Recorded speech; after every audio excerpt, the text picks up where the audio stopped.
ரொம்ப ஹெல்த்தியான கம்பு புட்டு எப்படி செய்கிறதுன்னு பார்க்கலாம். நான் இங்கே 1 கப் கம்பு எடுத்து தண்ணி சேர்த்து நல்லா கழுவி எடுத்துட்றேன். நல்லா கழுவிட்டு இதை நம்ம எடுத்து காய வச்சிடலாம். ஒரு 10 நிமிஷம் இந்த மாதிரி துணியில் போட்டு வச்சோம்னா நல்லா காஞ்சிரும். காஞ்ச பிறகு இதை திரும்பி இந்த மாதிரி ஒரு கடாயில் சேர்த்து நல்லா வறுத்து எடுத்துக்கலாம்.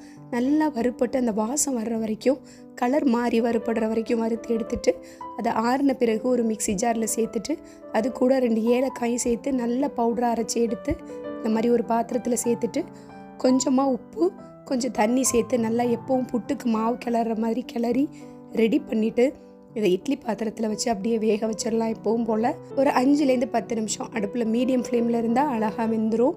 இப்போ இதை எடுத்து நம்ம ஒரு பிளேட்டில் சேர்த்துட்டு நமக்கு தேவையான அளவு நாட்டு சர்க்கரை, கொஞ்சம் துருவின தேங்காய் இதெல்லாம் சேர்த்து கலந்து விட்டு சாப்பிட்டோன்னா நல்ல சாஃப்டாக சூப்பராக இருக்கும் இந்த கம்பு புட்டு. ரொம்ப ஹெல்த்தியானதும் கூட. ட்ரை பண்ணி பாருங்கள்.